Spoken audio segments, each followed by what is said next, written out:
بدلون د پولیس رادیو سلسله واره رادیویي ډرامه هر پنجشنبه د شپې 8 بجې.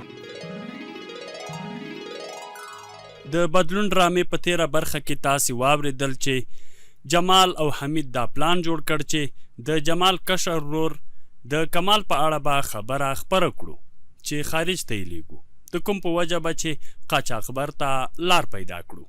بل طرف ته سپین ګل او تورګل په خپل پټي کې یو نامعلوم مړی وموند چې په لیدو یې دواړه ورونه ورخطا وو، او ملک زمان بیا په اسلم دعوه کوله چې دغه مړ کس قدس ماما دی او اسلم وژلی دی.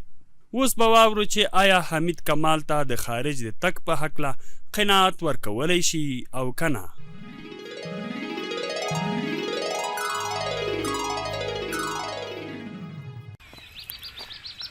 السلام علیکم حمید الله. وعلیکم السلام. راځه کمال خانه، ستړی مشې. خیر یې چې حمید الله ما پسې د سوال جواب کړی و، خیرت خو به وي؟ هو ما راغوښته وي ځکه له کار مې در سره و. ما سره دې کار و، خدای دې خیر کړي. څه کار دی؟ تا سره مې دا کار و چې موږ غواړو ته خارج ته ولیږو. څه شی ما خارج ته لیږئ؟ په قاچاقي او که هوایي؟ په هوایي خو به مشکله وي، مجبور یو په قاچاقي لارو دې ولیږو. نه بابا، په قاچاقي لارو باندې څو تللي دي چې زه لاړ سمه؟ قاچاقي لارې خو ډېرې سخته دي، هغه منډې زما له لاسه نه کېږي، کله په ځنګلو کې منډې او کله په غرو کې منډې. ته نو څه خبرې چې په غرونو او ځنګلونو کې منډې دي؟ ما په فیسبوک کې لیدلي دي د مسافرو ویډیوګانې چې څوک په ځنګلو کې منډې وهي او څوک په دښتو کې منډې وهي. دا خو دا په دې مسافرو باندې څومره سختي تېرېږي، خو بیا هم خلک خارج ته ورخوشي دي. زما ورور ته وګوره، سر یې پکې وخوړ، خو له دې نه څوک عبرت نه اخلي. زه حیران یم چې ما لیږې او خلک منع کوي. اصل کې زه تا لیږم نه، بلکې ستا په ذریعه باندې غواړم قاچاقبرانو ته ورسېږم، او څومره چې مو فکر کړی دی قاچاقبرو ته د رسېدو یوازینۍ لاره همدغه راپاتې ده. زما دې په خبره سر خلاص نه شو، څنګه کولی چې زما په ذریعه قاچاقبرو ته ځان ور ورسوې؟ خبره دا ده چې موږ اوازه خپروو چې ته خارج ته روان یې، خو څوک شته نه چې تا له دې ځایه بوځي. اخر کې قاچاقبر مطمئن کیږي نو تا سره اړیکه نیسي، ایسته به یې موږ په همدې بهانه ونیسو. والله ښه فکر مو کړی دی. زه سمه ده، زه به په کور کې هم مشوره وکړم. کور کې مشورې ته اړتیا نسته، د کور خلک دې ما خبر کړي دي، هغوی هم را سره په دې خبره رضایت ښودلی ده. خو زه بیا هم خپل فکر کوم، بیا وروسته تا ته حال در کوم چې ومې لیږې او که نه.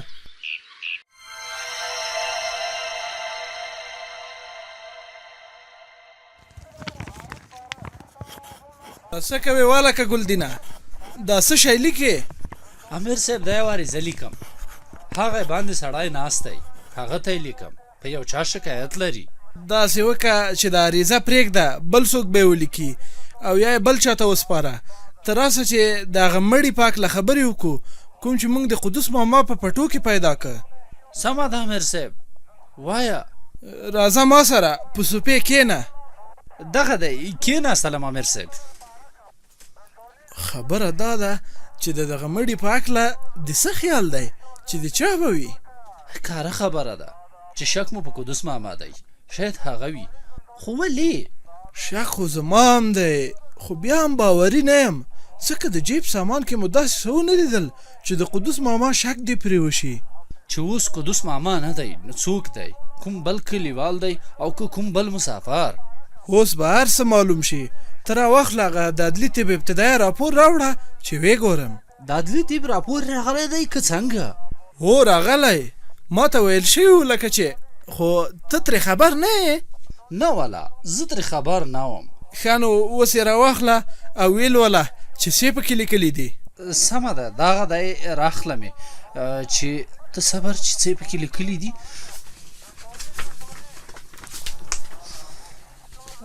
ښه، دا خو په رښتیا قدوس ماما نه دی بل څوک دی. دا نو څه دی امیر صاحب؟ امیر صاحب دا خو لالګل دی. ما ویل چې قدوس نه ښکاري. لالګل هماغه د قدوس دهقان چې و، هماغه د قدوس سره چې یو ځای ورکو او کډه شپه په شپه تړلې وه وړې وه. بلکل امیر صاحب، هماغه سړی دی، خو مړ شوی دی، نو کډه یې چا وړې او ولې وړې ده؟ دا پوښتنې او دې ته ورته ډېرې دي، په ورو ورو به یوه یوه پوښتنه حلولو خیره. بالکل دا پوښتنه خو حل شوه. لالګل نور ورک نه دی، مړ دی. اوس چا مړ کړی او قدوس چیرته دی دا لا هم نه معلومه ده. ما ته د هر څه د قدوس لوبه ښکاري، لکه لالګل چې هماغه وژلی وي په خپله ځمکه کې ښخ کړی دی او خپله تری تم شو. دا هم کېدی شي، خو یوه پوښتنه لا هم په خپل ځای پاتې ده چې قدوس لالګل ولې ووژلو؟ کومه پیښه شوې وه چې قدوس لالګل وژلو ته اړ شوی و؟ بالکل دا پوښتنې په خپل ځای دي. بله دا چې موږ خلک په دریو شیانو مرګ کوي: ځمکه، دولت او ښځه، چې د قدوس نو د لالګل سره څه شي لانجه وه؟ دا خو زموږ مفریضي دی امیر صاحب. کیدای شي لالګل چا وژلی وي، هماغه نفر چې قدوس یې ورک کړی دی هغه مړ کړی وي او چیرته یې ښخ کړی وي. دا فکر اوس ډیر خطرناک دی او شاید داسې هم شوي وي. ستونزه کړکېچنه ده او داسې کړکېچنه چې حل کولو به یې پوره وخت ونیسي. زموږ نه اوس نشي بچ کېدی امیر صاحب. تر اوسه خو څه ثبوتونه زموږ لاس ته نه و راغلي، خو اوس ثبوتونو باندې مو لاس ولګېد. اوس نو خامخا یو ځای ته رسیږو. بالکل له خیره، انشاءالله مجرمونو ته مو لاسرسی کیږي که خیر وي.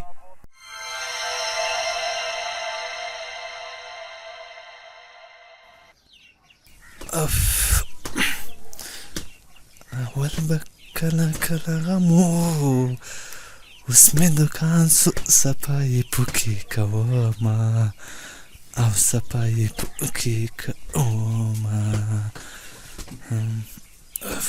السلام علیکم ورحمت الله وبرکاته. وعلیکم السلام ورحمت الله. جوړ په خیر. خیر اوسې جمال خانه، لکه چې د دکان صفایي دې بیا پیل کړې ده. دکان خو نو هر وخت صفایي غواړي، کلی دی، خاورې دي او دوړې دي، ساعت پس من ګردونه په سودا ناست وي. زه ښه کوې، د پاکوالي فکر خو در سره ده. ډېری خلک یې په کیسه کې هم نه وي.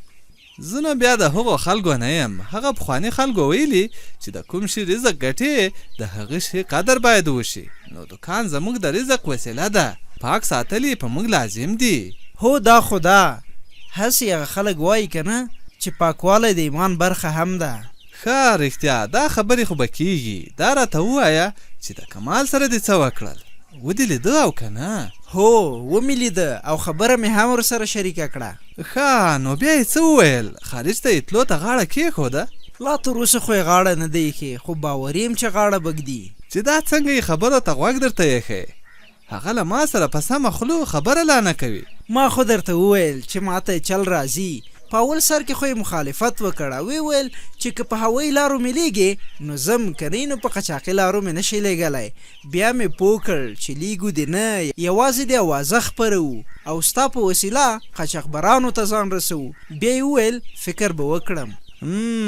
فکر لپاره یې وخت غوښتی دی، مطلب انکار هم کولی شي. هغه په یو موډ انسان نه دی، بس یو فکر ورولویږي او هېڅ د یو روغ کار نه انکار کوي. داسې لږ لږ مې دا خبره ورکې حس کړه، خو څه ډېر مخالفت یې ونه کړ نو ما هم زیات ونه چیړه. مال هسې نه خفه شي او روغ کار راته پرېږدي. ځه ښه ده چې یو څه خو شوي دي. که انکار یې وکړ د بل ځوان سره به خبره وکړو. کلی له ځوانانو ډک دی. منم چې کلی له ځوانانو ډک دی، خو باور په چا باندې کوي دغه مهمه ده. که کوم بل نفر وټاکو نو هسې نه موږ نه په چل پیسې ووهي او قاچاقبر سره لاره یې وکړي او وتښتي، بیا به نو څه کوو؟ نو دغه اندېښنه خو د کمال په هکله ما سره هم سته. نه، کمال سره چې ما څومره خبرې وکړې نو هلک تیز دی خو کم عقل نه دی. ځه اوس دې خدای په سمه کړي درته چې دا قاچاقبران لاسته راشي. قاچاقبر خو به لاسته راځي هرومرو له خیره، ځکه دا زموږ پلان ډیر بریالی دی. ځکه د پیسو لپاره هیڅوک د ټینګې نه دي او خاص کار قاچاقبران. دا دې ښه خبره وکړه، خو اوس دا ووایه چې وړاندې به څه کوو؟ وړاندې به همدا کوو چې نور به اوازه خپره کړو تر څو د قاچاقبرو غوږونو ته زموږ خبره ورسیږي او هغوی لاس په کار شي. له دې خبرې خو بېغمه شه، دکان کې خو ډېر زر خبر خپرېږي او زه به هرومرو خلک خبروم که خیر وي.